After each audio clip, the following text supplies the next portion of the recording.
नमस्कार. आज मी एका अशा मंदिरात आले जिथे अखंड 100 वर्षापेक्षा जास्त अशी परंपरा आहे कीर्तनाची. रोज अखंड कीर्तन इथे होत असतं. तर आज आपण आलो आहे गावबाग सांगली इथे आणि तुम्ही माझ्या मागेच बघू शकता मंदिराचं नाव आहे श्री राम निकेतन मंदिर, श्री बापूरावजी केळकर वाडा. सो नमस्कार, मी आहे प्रेरणा जाडबुके आणि तुमचं माझ्या ब्लॉग मध्ये खूप खूप स्वागत करते. सो आपण लगेच मंदिरात जाऊन सगळी माहिती घेऊन येऊया.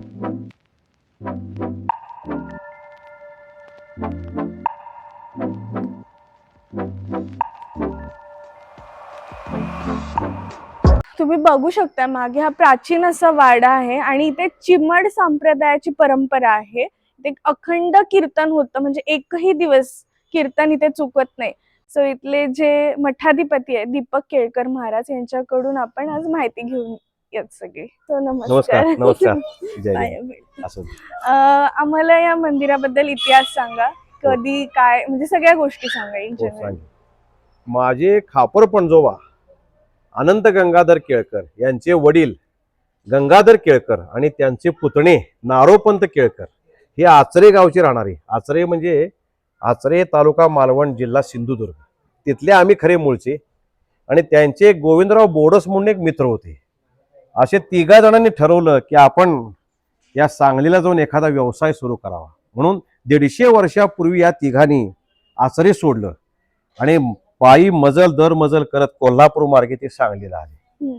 आणि त्यापैकी बोडसांची मावशी इतर राहत होती गणपती पेठेला, त्यांच्याकडे येऊन त्यांनी मुक्काम केला. आता व्यवसाय सुरू करायचा आहे म्हटल्यावर सुरुवातीला त्यांच्या मावशीने आपले जे आता सांगलीचे मोठे पीएनजी आहेत ना, पुरुषोत्तम नारायण गाडगीळ यांचे जे वंशज होते त्यांची ह्यांना भेट घालून दिली आणि ह्यांना तुम्ही मदत करा म्हणून सांगितलं. आणि त्याप्रमाणे त्या पीएनजी त्यावेळेचे जे पीएनजी होते ना, त्यांनी यांना कवड्याचा व्यापार करायला परवानगी दिली. आणि त्या पद्धतीने त्यांनी सांगितल्याप्रमाणे आमच्या खापर पणजोबांच्या वडिलांनी कवड्याचा व्यवसाय सुरू केला. आणि त्या दरम्यान सांगली संस्थानचे पहिले अधिपती आबासाहेब पटवर्धन सरकार त्यांनी सांगली गाव वसवायच्या दृष्टीनं एक फतवा काढला की ज्यांना ज्यांना जेवढी जागा पाहिजे असेल त्यांनी मी तुम्हाला फुकट जागा देतो आणि त्या ठिकाणी तुम्ही स्वखर्चानं घर बांधा आणि राहायला या. आणि त्याप्रमाणे आमच्या त्या गंगाधरपंत केळकरांनी ही जागा निवडली आणि सुरुवातीला हे पुढचा भाग तेवढा बांधला. म्हणजे हा वाडा आमचा जवळजवळ 150 वर्षापूर्वीचा वाडा आहे. हा हा 150 वर्षापूर्वीचा वाडा आहे. सुरुवातीला पणजोबाने त्यात बरेच खापर पणजोबाने सुद्धा बरीच भर घातली. विहीर होती पूर्वी आमच्या वाड्यात, त्या विहिरीचं पाणी असायचं. असा पूर्वी बंदिस्त वाडा होता. परंतु त्यानंतर काही महापूर आले, त्या पुरामुळे काही घराची पडझड झाली आणि सांगलीत तर खूपच पूर भरपूर. ते काय प्रश्न आहे, दरवर्षी भीती असतेच पुराची. त्यामुळे आम्ही काय केलं, हा भाग पडला होता म्हणून हा भाग अपार्टमेंट बांधलाय.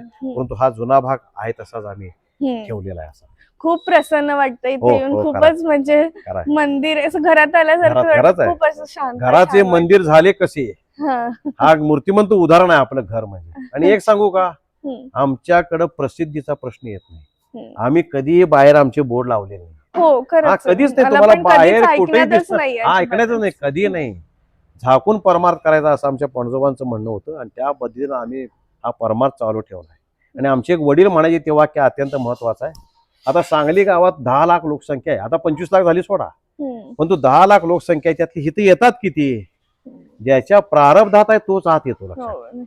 हा, ज्याच्या नशिबात आहे तोच आत येतो. बोर्ड लावायची गरज नाही. आमचे अण्णा म्हणायचे, वडील म्हणायचे की ज्याच्या पोटात दुखतंय तो वैद्य कुठं आहे हुडकत येतोय. लक्षात तसं आपण बोर्ड लावायचं नाही. ज्याच्या पोटात दुखतोय तो आत येतोय, ज्याच्या प्रारब्धात असेल, ज्या नशिबात असेल तो आत येतोय. जो आत आला तो रमला. लक्षात ठेवा, जो आला तो रमला. या असं आहे आपल्या घराचं वैशिष्ट्य आहे. मला पण असाची प्रचिती येते. बऱ्याच संतांचा असा अभिप्राय आहे की तर आले की आम्हाला एक प्रसन्न वाटते. असे या महात्म्यांच्या पदस्पर्शानं पावन झालेली जागा आहे. बस एवढं मला माहित आहे. खूप छान अशी माहिती दिली आहे त्यांनी. आपण आत मंदिरात जाऊन बघूयात.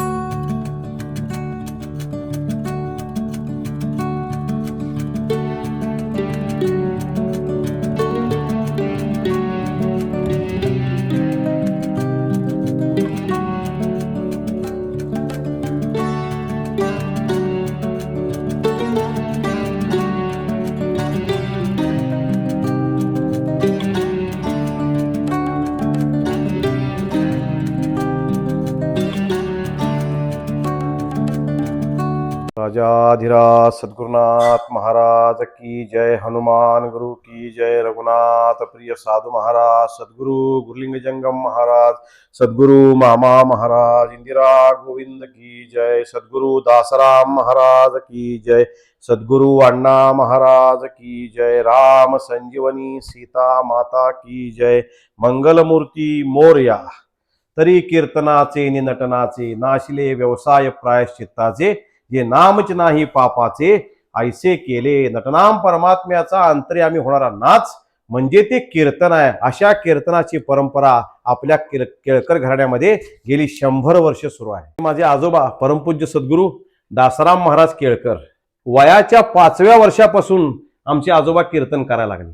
जेव्हा दादांचा आमच्या जन्म झाला, आजोबांचा जन्म झाला, तेव्हा 14व्या दिवशी, बरं का, 14व्या वर्षी नव्हे, 14व्या दिवशी आमच्या तात्यासाहेब महाराज कोटणीसांनी आमच्या आजोबांना मांडीवर घेतलं, अंगा खांद्यावरनं डोक्यावरनं हात फिरवला, हा आमचाच आहे आणि लहानपणापासून कीर्तन करायला लागेल असा आशीर्वाद दिला आणि मस्तकावर हात ठेवून आमच्या कोटणीस महाराजांनी अनुग्रह दिला.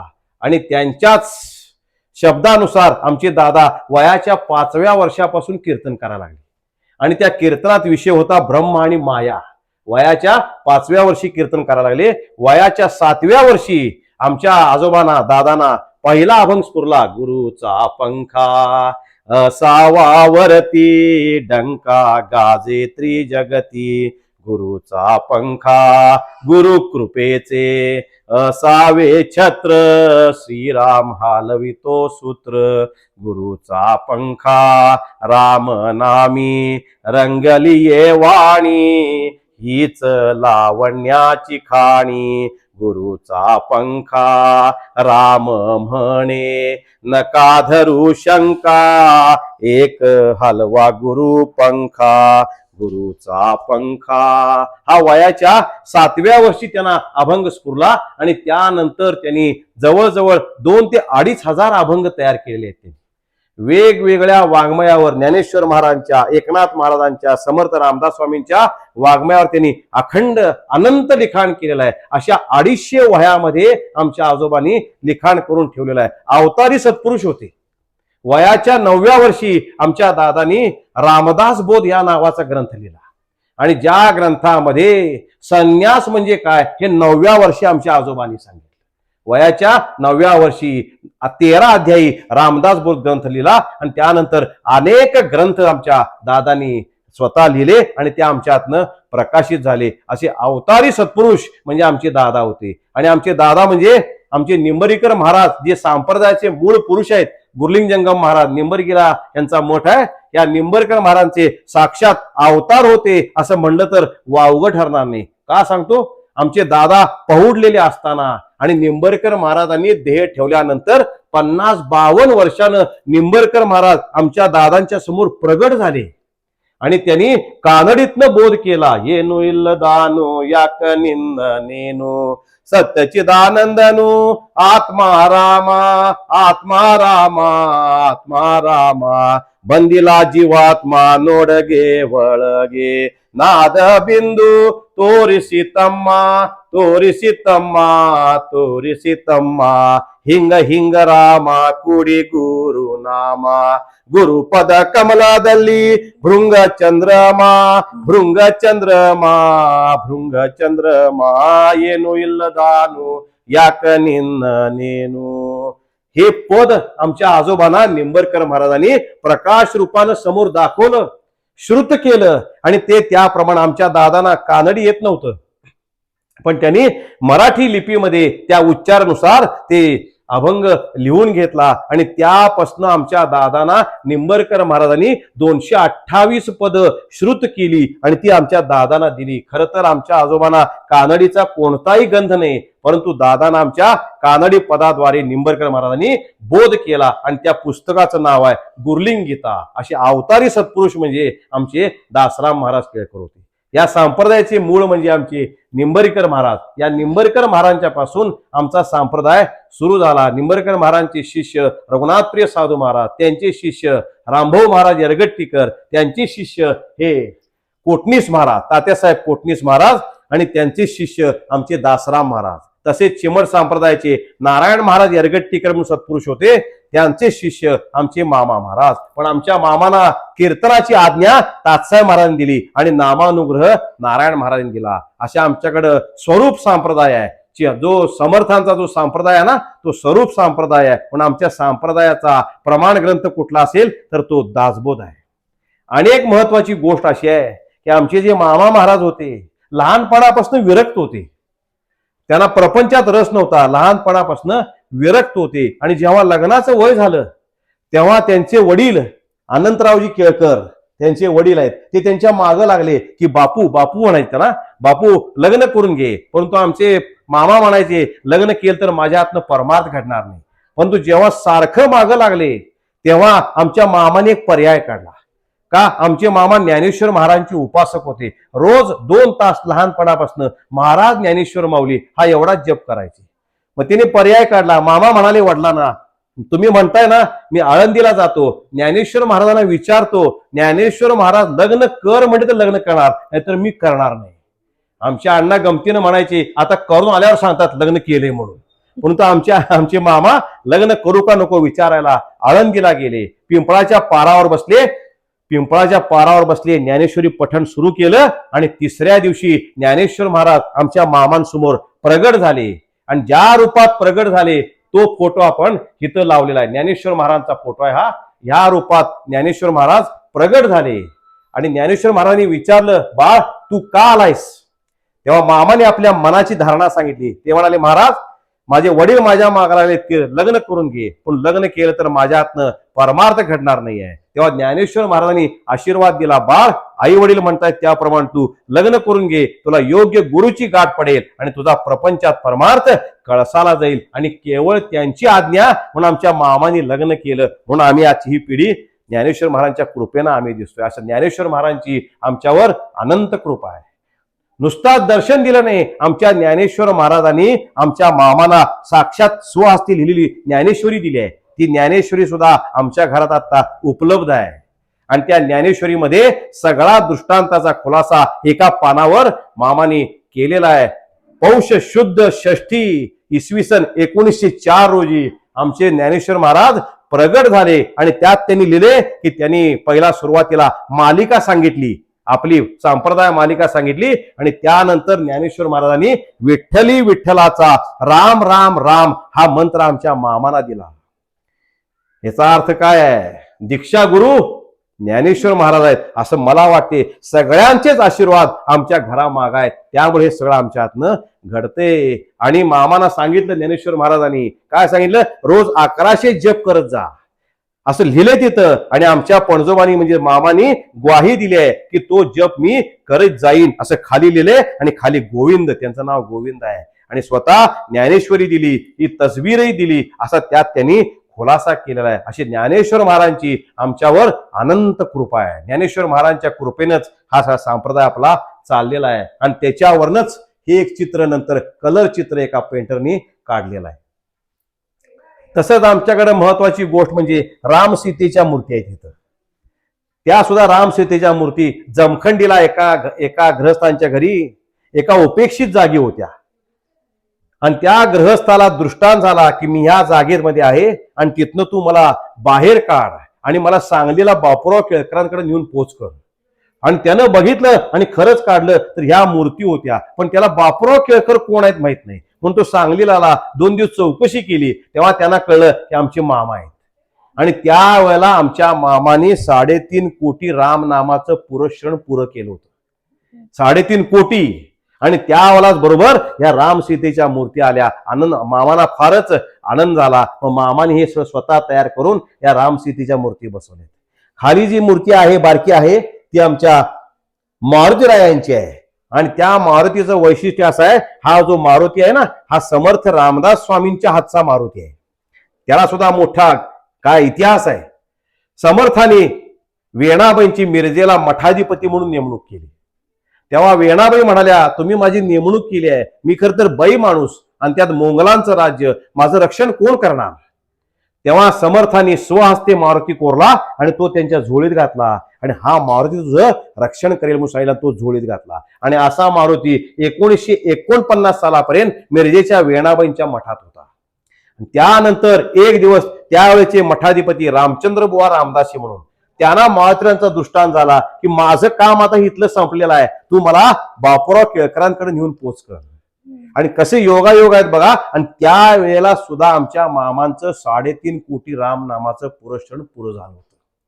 हा प्रसादच मिळालाय. या हेतून त्या मारुतीची स्थापना केलेली आहे. तिकडे गणपती आहे, इथं चिमरच्या महाराजांच्या पादुका आहेत, इथं कोटणीस महाराजांच्या पादुका आहेत, इथं आमच्या पणजोबांच्या मामा महाराजांच्या आहेत, इथं आमच्या दासराम महाराजांच्या आहेत आणि हिच्या खालीच आता माझ्या वडिलांच्या म्हणजे अण्णा महाराजांच्या पादुका ठेवलेल्या आहेत. ह्याची रोज नित्य पूजा असते. इसवी सन 1924 सालापासून माझे पणजोबा परमपूज्य सद्गुरू मामा महाराज केळकर यांनी माघवद्य प्रतिपदा या दिवसापासून तात्यासाहेब महाराज कोटणीस यांच्या आज्ञेनं कीर्तन सुरू केलं. एकही दिवस खंड न होता आमच्या पणजोबांनी म्हणजेच मामा महाराजांनी शेवटच्या श्वासापर्यंत म्हणजेच 12 फेब्रुवारी 1962 सालापर्यंत अखंड 38 वर्षे कीर्तन केलं. कुठलाही प्रसंग आला तरी कीर्तनाला सोडलं नाही, अशी कीर्तनाची परंपरा आहे. आमच्या मामानी अखंड 38 वर्षे कीर्तन केलं. आमच्या मामाने देह ठेवला म्हणजे माझ्या पणजोबांनी देह ठेवला.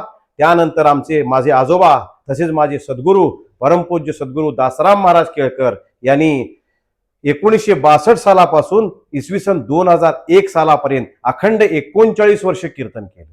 एकही दिवस शपथेला खंड नाही कीर्तनाला. आमच्या आजोबांच्या मातोश्रीने देह ठेवला, परंतु घाटावरनं जाऊन आल्यावर आमचे आजोबा कीर्तनला उभा राहिले. तसेच माझी आजी सीता मातोश्री केळकर यांनी सुद्धा देह ठेवल्यानंतर आमचे आजोबा कीर्तनाला उभे राहिले. अशी अखंड कीर्तनाची चांगला प्रसंग असो अगर वाईट प्रसंग असो कीर्तनाला सुट्टी नाही, अशी आमच्या दादानी म्हणजेच माझ्या आजोबांनी म्हणजेच आमच्या दासराम महाराज केळकरांनी अखंड 39 वर्ष कीर्तन केले. त्यांनी 25 जुलै 2001 साली कीर्तनाच्या अखंड अनुसंधानामध्ये देह ठेवला. त्यानंतर त्यांचेच पुत्र म्हणजेच माझे पितृदेव परमपूज्य सद्गुरू अण्णा महाराज केळकर यांनी त्या दिवसापासून 23 सप्टेंबर इसवी सन 2020 अखेर अखंड 19 वर्ष कीर्तन केलं.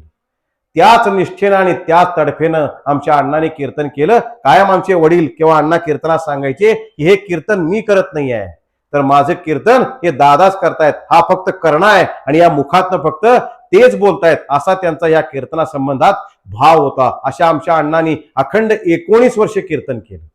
आमच्या वडिलांचं आमच्या अण्णांचं हार्टचं ऑपरेशन होतं. कीर्तन चुकतंय म्हणून सुरुवातीला नाही म्हणत होते ऑपरेशनला, परंतु सगळ्यांनीच जोर धरला ऑपरेशन करायला पाहिजे म्हणून हो म्हणले. परंतु ऑपरेशनला जायच्या आधी आमच्या अण्णांनी कीर्तन केलं आणि मग ऑपरेशनला थिएटरमध्ये गेले. ऑपरेशन झाल्या लगेच जेव्हा शुद्धीवर आले, जेव्हा भूल उतरली, तेव्हा त्यांनी पहिला प्रश्न केला, कीर्तन केव्हा करायचंय? तेव्हा डॉक्टर त्यांना म्हणाले की आपण दवाखान्यात आहे अण्णा, आम्हाला काय प्रॉब्लेम येत नाही म्हणले, रोज कीर्तन करणं हा आमचा नियम आहे, दवाखान्यात कीर्तन करू का म्हणली. परंतु डॉक्टर म्हणाले आयसीयू आहे, एक दोघा तिघांना फक्त आत बसायची परवानगी द्या म्हणले. त्याप्रमाणे एक दोघं तिघ साधक त्यांच्या ठिकाणी बसले आणि आमच्या अण्णांनी आयसीयू मध्ये सलग 3 दिवस 35 मिनिटं कीर्तन केलं. असं कीर्तनाला कधीही सोडलं नाही. गुडघ्याचं ऑपरेशन झालं, कीर्तनाला कधीही सोडलं नाही. अशा आमच्या अण्णांनी कीर्तनाच्या अनुसंधानामध्येच 23 सप्टेंबर 2020 साली देह ठेवला आणि त्यांच्याच आज्ञेनं हे आता कीर्तन माझ्या हातनं होतंय, मी करतोय म्हणणार नाही, त्यांच्याच कृपेनं आणि त्यांच्याच इच्छेनं हे कीर्तन आज अखेर सुरू आहे.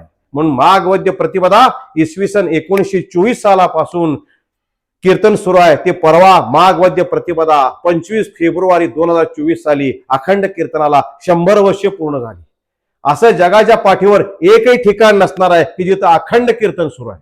काय बाहेरच्या ठिकाणी कसं असतं, सप्ते असतात, काही काही वेळा पुण्यतिथी उत्सव असतो, जयंती उत्सव असतो, त्या निमित्तानं कीर्तन आयोजित केली जातात. परंतु आपलं असं एकच घर आहे, मला अहंकार नाही आहे, मला अभिमान आहे की असं एकच घर आहे की ज्या घरामध्ये अखंड 100 वर्षाची कीर्तन परंपरा सुरू आहे. त्याच निष्ठेनं आणि त्याच प्रेमानं हे कीर्तन सुरू आहे. केवळ त्यांची कृपा हेच त्याला कारण आहे. अशी 100 वर्षाची अखंड कीर्तनपरा त्यांच्याच इच्छेनं आणि त्यांच्याच कृपेनं सुरू आहे. राजाधिराज सद्गुरुनाथ महाराज की. मंदिर जेव्हा चालू झालं तेव्हा इथे हे तुम्ही जे बघू शकता आजूबाजूला ते कुठलाच फोटो नव्हते, फक्त एक हा गोंदवलेकर महाराजांचा फोटो होता.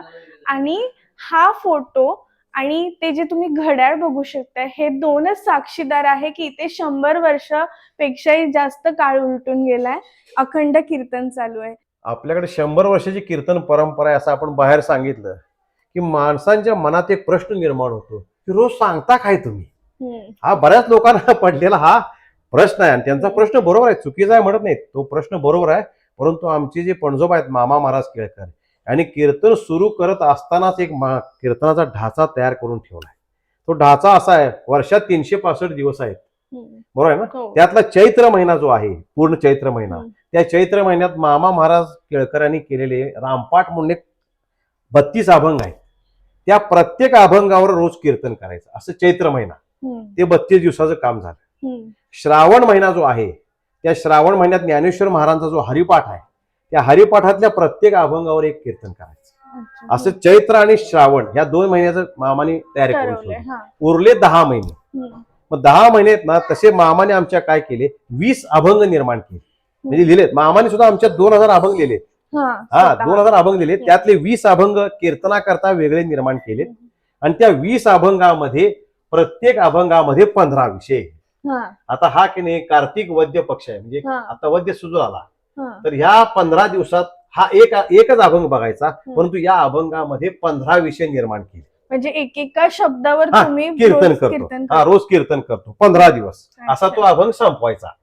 असं मामाने काय केले, 20 अभंग निर्माण केले. एका अभंगात 15 विषय, 15 दुनी 30, 300 दिवसाचे 30 सोयी झाले आणि हे 2 महिने सोयी झाले. असं 365 दिवसाचं मामाने आमच्या आखणी करून ठेवलेलं आहे. त्याप्रमाणे कीर्तन सुरू आहे. आणि असं मी कुठेच ऐकलं नाहीये की एका विषयावर तुम्ही अखंड कुठेच तुम्हाला ऐकायला मिळणार नाही, एका शब्दावर कीर्तन असतं. हेच खरं कीर्तनाचं वैशिष्ट्य आहे. असं हे अलौकिक आहे सगळं आमच्या घरातल्या महात्म्यांचं सगळं काम. आताच आपण दीपक महाराजांकडून जी माहिती घेतली त्यात त्यांनी सांगितलं होतं की मामा महाराजांना आळंदीमध्ये स्वतः ज्ञानेश्वर माऊलींनी साक्षात्कार दिला आणि त्यांनी त्यांची स्वतःची ज्ञानेश्वरी त्यांना दिली. तर त्याचंच आपण इथे दर्शन घेणार आहोत आणि मी तुम्हालाही दाखवते. तुमचंही खूप भाग्य आहे की तुम्ही ते पाहता, माझं त्याच्यापेक्षा जास्त की मी हात लावून त्याची पाया पडते.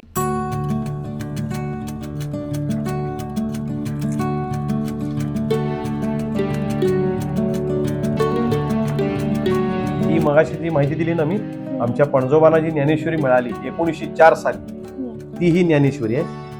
आणि ह्या ज्ञानेश्वरीच्या हे पहिलं पान आहे, गीता टीका ज्ञानेश्वरी अध्याय 1. ह्या पानाच्या आमच्या पणजोबांनी ही माहिती केव्हा झाली, ही मिळाली केव्हा, शालिवाहन शके क्रोधी नाम संवत्सर होतं, पौष शुद्ध षष्ठी बुधवारी प्रदोषकाली श्री ज्ञानेश्वर येऊन सर्व दोषातून मुक्त करून घबाड मुहूर्ती प्रदोषकाली विठ्ठली विठ्ठलाचा राम राम राम हा मंत्र दिला. ज्ञानेश्वर महाराजांनी मंत्र दिला. आणि इथे काय मगाशी म्हटलं की मी रोज 1100 जप करणे सांगितलेले आहे आणि आमच्या मामानी गावी तो करीत जाईन गोविंद ही त्यांनी स्वाक्षरी केली आहे. अशी ही स्वाक्षरामधली असलेली ही ज्ञानेश्वरी आहे. सगळी लक्षात तुम्ही बघू शकता ही किती ओरिजिनल, म्हणजे ही ओरिजिनल ज्ञानेश्वरी आहे. मला सुद्धा असं अंगावर काटा येतोय पाहूनच आणि मी थोडंफार इमोशनल पण झाली आहे. ही तिची जुनी पानं बघा आहेत, आपला स्पर्श आहे ज्ञानेश्वर महाराजांचा म्हणून ठेवल्यात आम्ही पानं, असा आमचा भाव आहे. थँक्यू सो मच, आम्हाला एवढी छान माहिती सांगितली, इतका जुना इतिहास आम्हाला सांगितला, आमच्या प्रेक्षकांना सांगितलाय. मी तुमचे खूप आभारी आणि माझं पण बहुतेक भाग्य आहे की तुमच्याच मी कॉन्टॅक्ट मध्ये आले. खूप छान हे भेटलं आम्हाला. आम्ही तर आता कायम येणार इथे, आला की तुम्ही यायचं सांगलीला की आम्ही नेहमी येणार. खरंच या, परत या. जय श्रीराम. जय श्रीराम. जय श्रीराम.